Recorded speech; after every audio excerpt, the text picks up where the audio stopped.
Salut à toi, c'est Florian de University. On se retrouve aujourd'hui pour une toute nouvelle vidéo sur Aurori avec encore un nouvel event qui est organisé pour Pâques. Donc il a commencé il y a quelques heures. Alors Aurori, ils enchaînent les events, ils enchaînent les cash prize. On a eu un premier event à 50 000 dollars, un deuxième à 20 000. Et là, de nouveau, quelques jours après la fin du deuxième événement, on a de nouveau un autre event avec 20 000 dollars de cash prize.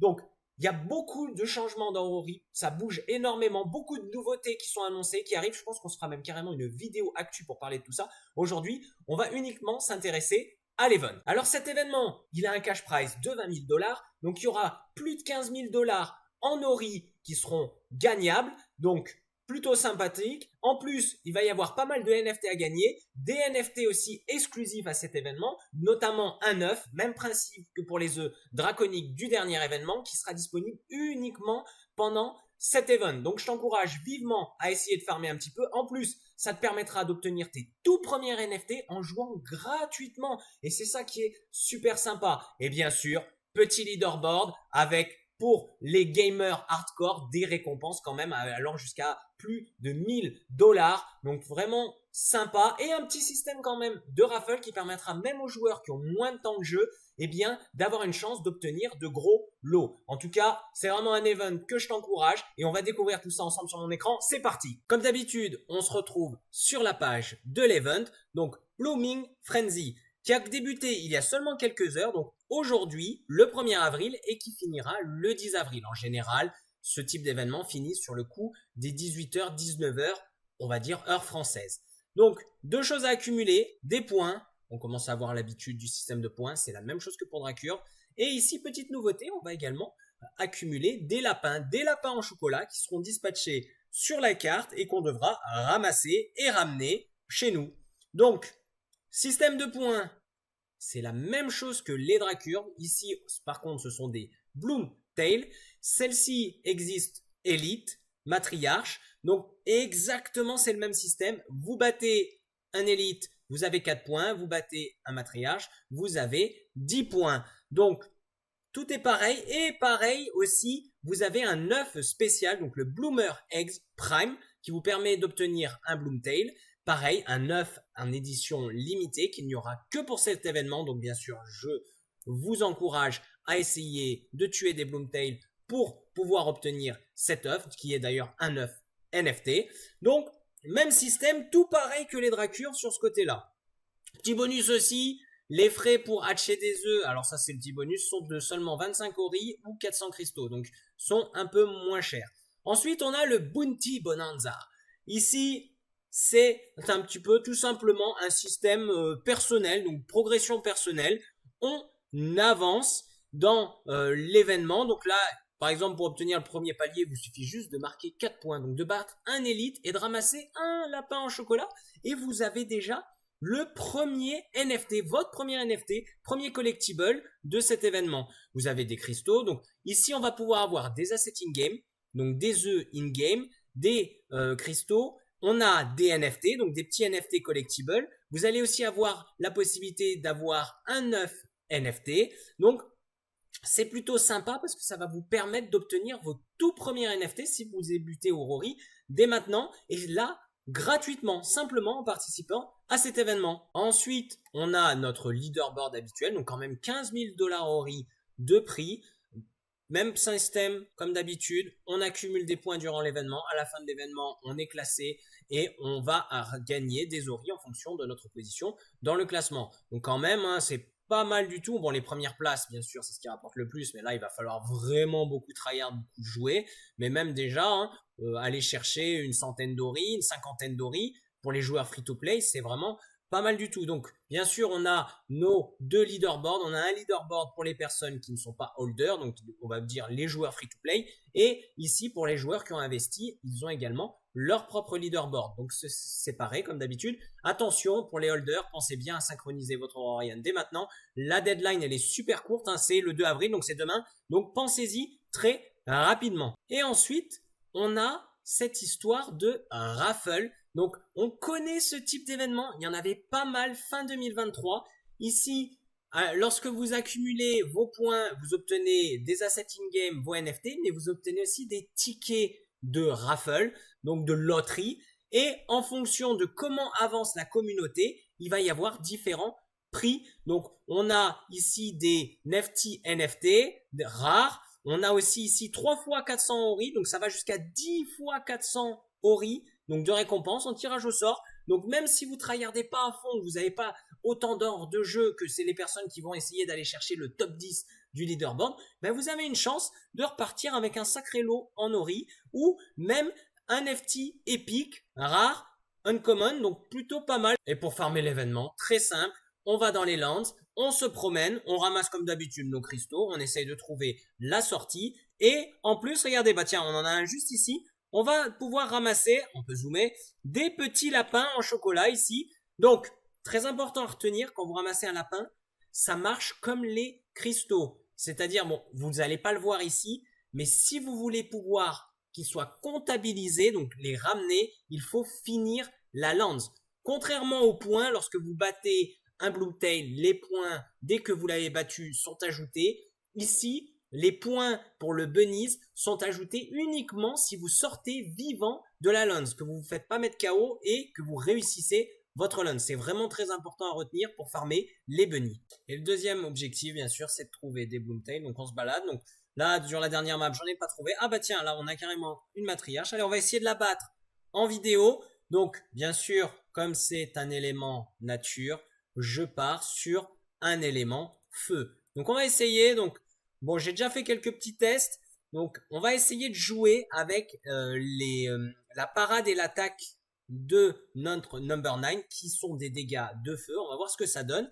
Donc là, objectif numéro 1, on accumule de la hype.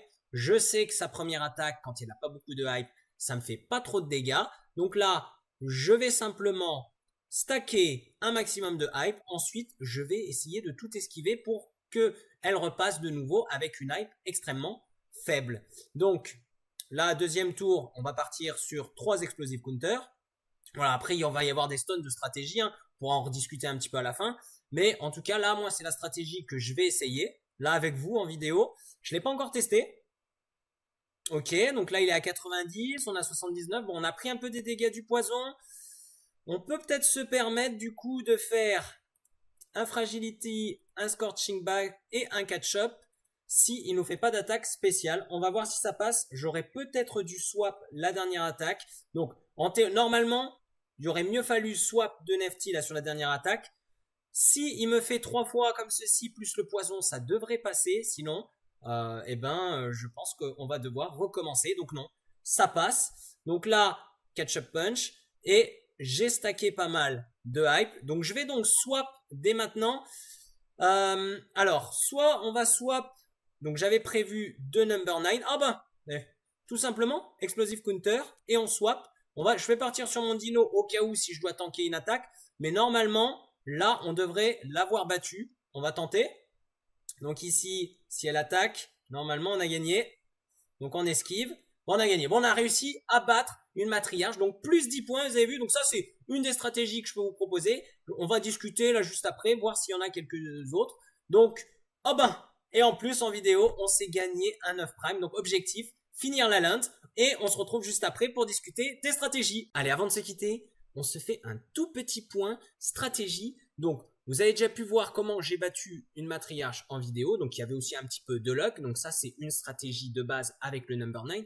Moi, mon but, c'est vraiment que vous-même, vous puissiez vous trouver votre stratégie. Vous voyez la réflexion que moi, j'ai derrière. Pourquoi j'ai choisi number 9. Première chose à savoir, Bloomtail, c'est un élément nature. Donc, une chose que je retire en priorité, c'est que je ne vais pas jouer avec mes NFTO. Même si, par exemple, là, j'ai un Deep King qui est 4 étoiles, niveau 4, qui est bien évolué. Ah oui, d'ailleurs, je rebondis là-dessus. Si vous n'avez pas vu la vidéo sur les Dracures, vous avez vu, tous mes NFT, je les ai évolués maximum au niveau 4 pour le moment. Pourquoi ? Parce que les Bloomtail, leur plus haut niveau sera en fonction du plus haut niveau de vos NFT. Donc, il vaut mieux avoir plein de NFT niveau 4 plutôt que d'avoir 2-3 NFT niveau 5 ou niveau 6 et le reste niveau 1 ou niveau 2. Donc n'oubliez pas, le niveau de NFT, essayez de le faire évoluer progressivement. Bon, je pense que d'ici quelques jours, je passerai tout niveau 5 ou niveau 6, j'en ai les ressources, mais pour le moment, je n'ai pas pris le temps de le faire. Donc, petit aparté, donc haut, on oublie. Ensuite, qu'est-ce qu'on va choisir plutôt ? C'est un élément feu. Alors pour ma part, qu'est-ce que j'avais en priorité en 3 étoiles? Bah, c'était un number 9. Voilà, c'est pour ça que j'ai choisi number 9 en premier. On peut également choisir, alors au début, j'étais parti sur Zoo. Et pourquoi? Donc on peut choisir des éléments neutres. On peut avoir du Zoo, on peut avoir terre, on peut avoir voilà tout sauf eau. On ne veut pas un élément eau. Et j'ai pas retenu Zoo, pourquoi? Parce que même s'il a Explosive Counter qui marche très très bien, on l'a vu dans notre dernier combat avec Number 9, donc ils ont le même sort. Le problème d'Explosive Counter, c'est que le Bloomtail Elite, eh bien c'est buggé. Malheureusement, il y a certaines attaques du Bloomtail qui ne déclenchent pas l'Explosive Counter et vous prenez les dégâts pour rien. Peut-être que ça sera patché durant l'event, mais je vais pas prendre le risque, donc faites attention. Zoo, peut-être une possibilité, mais c'est pas super fort. Les élémentaires sont aussi une bonne possibilité, mais attention contre la matriarche. La matriarche a une attaque air très puissante et du coup peut vraiment vous infliger des énormes dégâts sur vos élémentaires. C'est pour ça, vraiment, je suis parti sur Number 9. Number 9 qui me propose de pouvoir jouer facilement contre la matriarche à coup d'Explosive Counter, comme on l'a vu en vidéo, et à coup de Scorching Bite si je dois jouer contre un élite. On peut aussi avoir le Shiba. Alors malheureusement, j'avais pas de Shiba. J'ai un Shiba NFT 3 étoiles qui est pas trop mal, mais du coup il est niveau 1. Je peux avoir des Shiba 2 étoiles niveau 4 par exemple, mais personnellement, pour le moment, ça vaut pas trop le coup. Par contre, bien sûr, bah, si vous arrivez à avoir un bon Shiba, vous pouvez très bien jouer à coup de Fiery Rampage, Explosive Counter qui est très très bien. Vraiment, ouais, c'est pas mal. Hein. Franchement, Shiba peut vraiment être un très bon NFT, surtout si vous le mettez en premier, parce que, eh bien, avec son attaque range, comme vous allez perdre des HP et que vous allez la faire en priorité et que c'est une attaque feu et que les Bloomtail sont des NFT qui ont énormément de points de vie, bah forcément, si vous mettez votre Shiba en premier, vous allez faire des gros dégâts. Ça peut être sympa peut-être d'avoir un Shiba plus un Number 9 ou un Shiba, peut-être un Zoo, voilà, si avec l'explosive counter contre la matriarche, ou un Shiba plus élément neutre, ou 2 Shiba.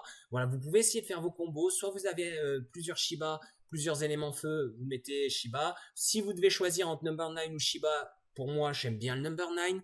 Donc Number 9 marche aussi très bien. On peut aussi penser à une stratégie à coup de Detonate. Vous pouvez placer votre Detonate si vous avez une Number 9 quand votre Number 9 s'apprête à mourir. Et là, ensuite, vous switchez sur un autre élément feu. Si vous n'avez pas d'autre élément feu, vous switchez sur un élément neutre, solide, un peu tanky.